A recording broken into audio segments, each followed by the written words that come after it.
Okay, so I'm sitting here with Michael Oberholtzer, who graduated in, you can say it. 07. Did we we didn't have a ceremony, so I don't know. And I took classes. You started in 05. I started in 05. So you were out. 07 is when you graduated. Yeah, but I was around because I was taking like video classes, and Alberto had some stuff. Yeah. I thought you guys asked me to come back and do like a monologue thing. That's right. So Michael graduated in 2007, and a talented young man, and so I wanted to bring you back because you are kind of indicative of not only the type of actor that we want to train and put out in the world, but it's bearing fruit, man. You've been working, and so I wanted to talk about that. Like, what's life been like post-training? Everyone comes out, right, with a lot of expectations about how they think the career is going to go or how they want it to go, and it really doesn't ever really go that way. Right. You know what I mean? Yeah. It happens the way it happens, and I'm just curious. Did you talk about what coming out of the program was like for you at first, and how you managed this first couple of years out? That's a big question. Yeah. How did I manage it? Well, because you don't know anybody. How the hell am I going to get started? I mean, I was working at a gym. I was doing this while I was working at a hotel while I was studying here, working third shift. So I would work from 11 at night to 7 in the morning down at Tribeca Grand Hotel. Then I would come here, and there was a stairwell, and I would hang out in the stairwell. Maggie caught me sleeping once. So I was doing stairwell? That's right. So she let me come and sleep on the prod bed. That was like during training, and then I started working at a health club where I opened the gym at 5 in the morning, and I would be out at noon so I could audition. That was like my best thinking, right? And I didn't have any representation, right. So I wasn't like booking a lot of auditions, but in my mind, like I had to have that time. Like what were you looking at, like backstage and absolutely anything you get your hands backstage, on? Crash the EPAs, Actors Access, like all the shit. So what was the first thing that happened for you?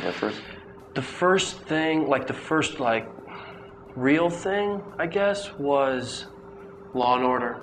You booked a Law and Order. Law and Order. That's the way a lot of people start. I mean, it was a baptism. At least back, for the last 20 years. I was the first episode of season 20, which was the last season. So I just snuck in. It's like a badge of honor having some, Law and Order on your resume. It was. I'll admit it. It was. So you booked a Law and Order. I did. That was your first professional kind of experience. Yeah, and I was on cloud 9.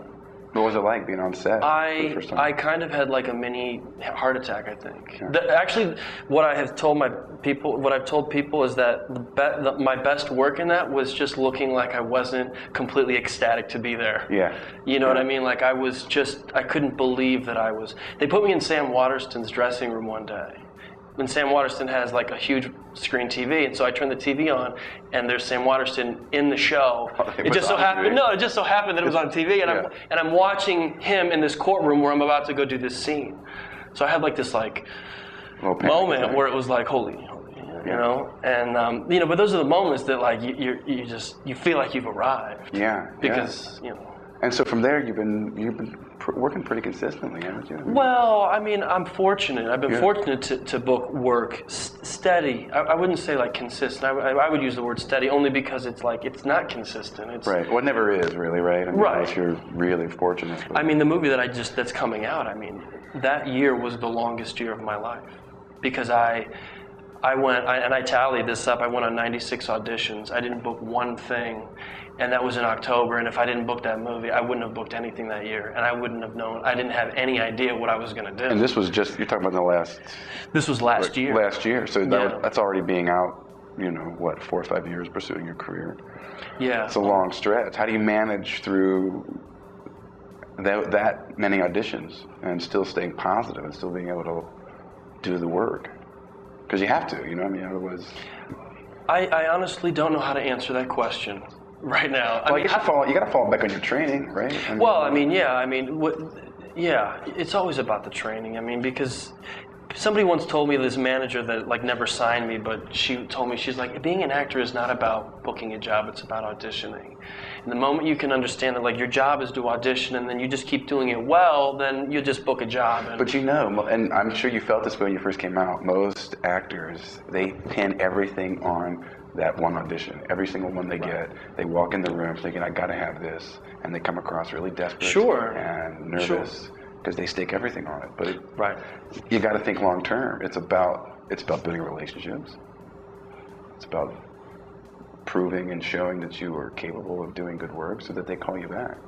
Yeah, I mean, I was telling you earlier, I mean, when I booked that play at Second Stage, I mean, Dave Kapp was the guy that really, really liked me, and Millie Nagler, but, like, they had never seen me before.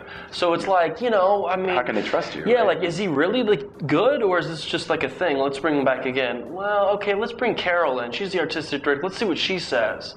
Okay, let's bring a couple of other people to say, they're not going like... to take a chance necessarily. Yeah, you know, and I get that now, but at the time, it's just like, I don't know what else you want me to do. I mean, I've done everything I know what to do. How many times did you go in for audition for that play? For Second Stage, I went in 5 times. 5 auditions. 5 auditions for one part. For an off-Broadway play.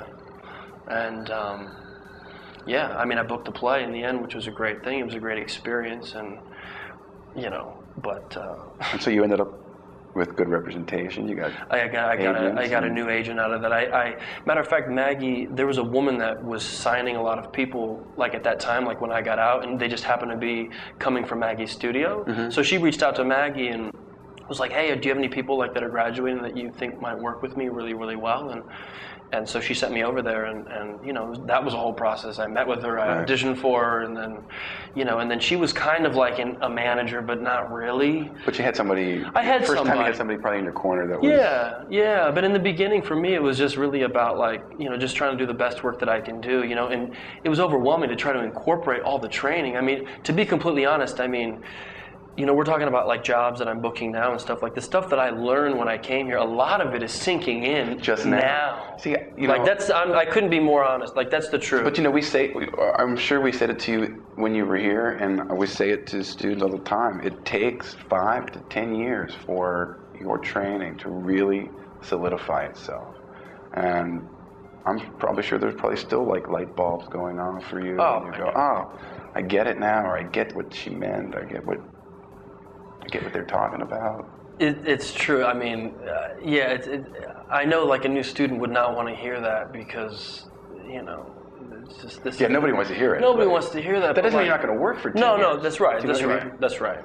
But ultimately, you know, you get into these moments where, I mean, when I did that Law & Order episode, it was like I came in for the audition, I did one thing, I did a callback with the producer and the director, and they wanted me to do something completely different. So between those 2 auditions, I felt like, okay, I have an idea of what they're looking for, so I did all my work, I did all my prep, and I show up to set, they don't talk to you, right? And then it's like, right before they get ready to roll, he comes up to me and he's like, I need you to really like scare Anthony Anderson. And I'm like, what? Like what? That's the note. Yeah, like that's the. So you just gotta like, you know, you just gotta figure out like you gotta make some particularizations. Like this is the training, right? Like what the fuck am I supposed to do? Right. You know, you just gotta like dig deep and just like say fuck it. You do, and we say fuck it all the time. I mean, it's the fuck it philosophy. Telling you have to be able to do that. There's a lot of fuck it.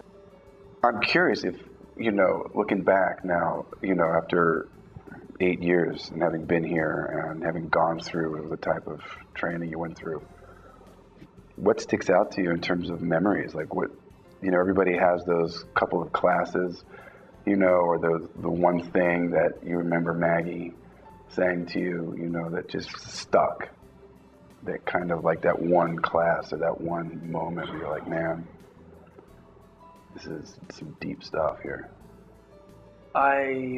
There's a couple things I remember. One, I was doing an exercise with her, and I had this particularization of something. I don't remember what the scene was, but I just remember the scene didn't go very well. You know how it goes. She'll stop you before you even get the motor going. You got like 5 lines out. Man, I've been working on this for like a week, man. Yeah. And she at this point in the training, like she was very like, what are you doing? What are you doing? Tell me what you're doing. And like this time she started talking to me, and she was like, talk to me about what's going on with you. And I just told her what my particularization was, and I started getting like really emotional. And that was like the first time like I really understood like that I was working too hard.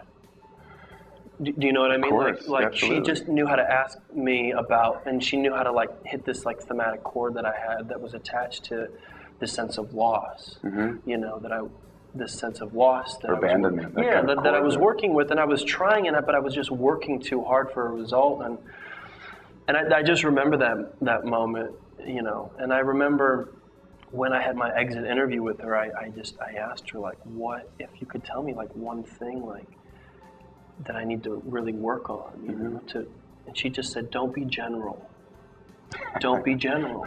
Yeah. And it's like, that's really the crime of any real artist, man. Do you know what I mean? It's so easy. It's so easy to repeat yourself. It's so easy to like, you know, you've worked with me on camera. It's so easy to just like do these tricks that you don't even know that you have, that you don't even know you're, you know, like this charm that you have, you know, and you just like put it on everything. It's like, it's so fucking disgusting. And it's easy to do. It's easy to do. You know? Because you know it You get works. a little bit of success with it, or you get a couple people that respond to it, and then all of a sudden it becomes like part of this thing that you do, and so like that's the thing, you know. Don't be general.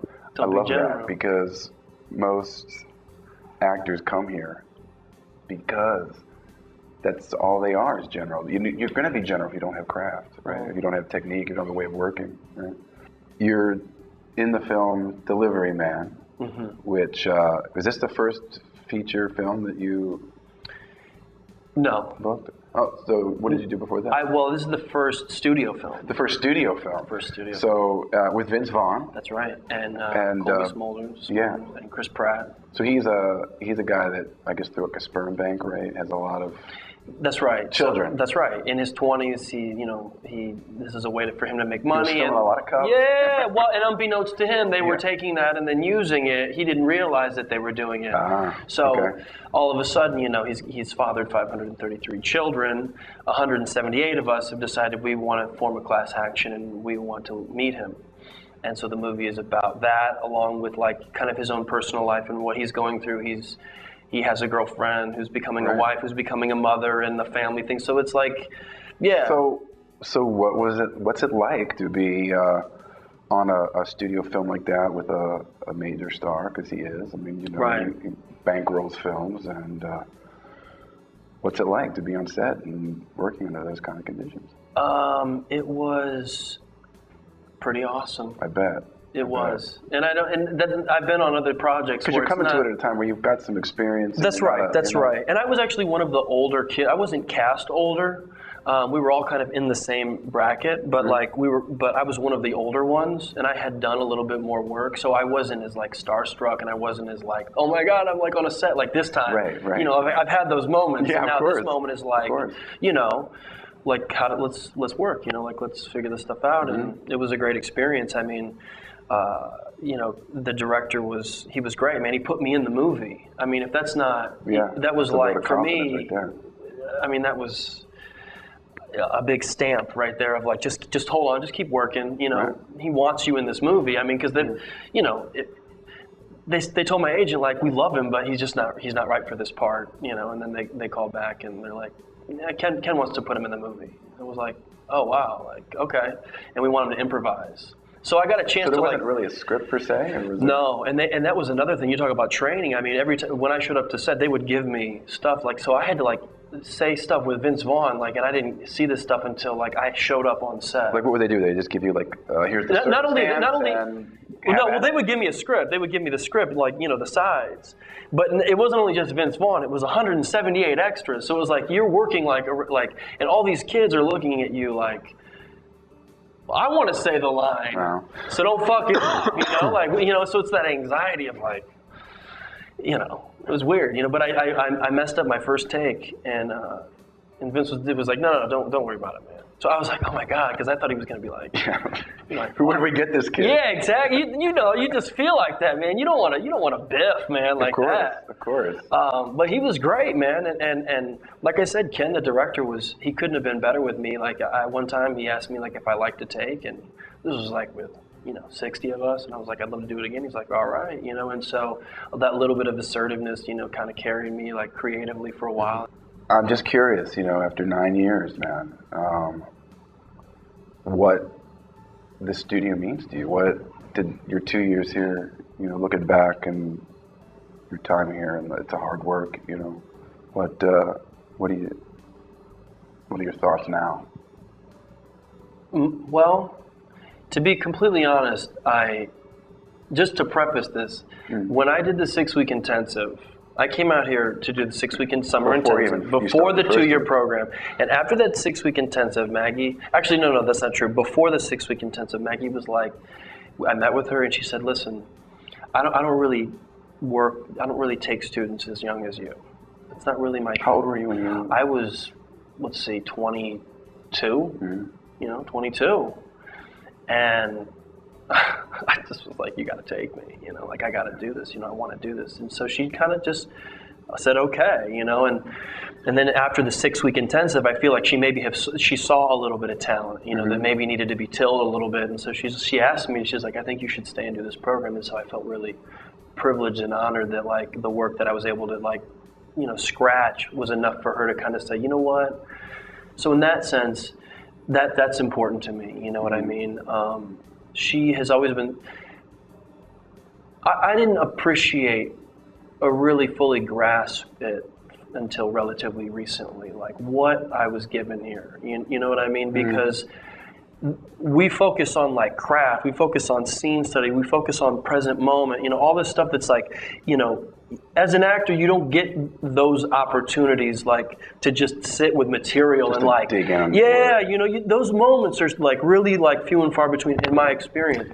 Yes, so to have the opportunity to work on really good material and have somebody like Maggie, yourself, people at the studio who are watching you and seeing your temperament, seeing what you're working against, what you need to kind of work on and give you material that helps you develop that. At the time, I didn't understand that I was being given material that was directly helping me open up in certain areas that have proven to really carry me in a lot of ways. These are some of my stronger traits, and I didn't understand that. You know what I mean? I was just. It's hard when you're in the midst of it. You know what I mean? It is. I mean, and it was just like I said. I was working third shift, man. I'm just coming over here. I'm doing movement, and then it's it's just it was a lot. And I mean. I don't know. I don't keep in contact with a lot of people, from the studio, but she means so much to me. I mean, she was the first person that really kind of saw talent in me and believed in me and then helped me cultivate it. She was very, we didn't have a close relationship, which was good. It was very much you have some talent, you need to work on this. It's not, and she really pushed me that way. She was very hard on me.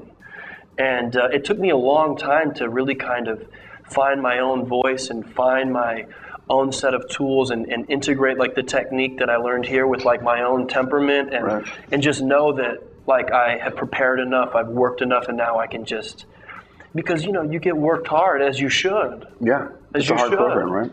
It is, yeah. Listen, I want you to know I'm very proud of you. Thanks. You're an example of the kind of actor that we want to put out. And you busted your ass while you're here. You've worked hard, and you're starting to bear the fruit of that, man. So congratulations. Thank you.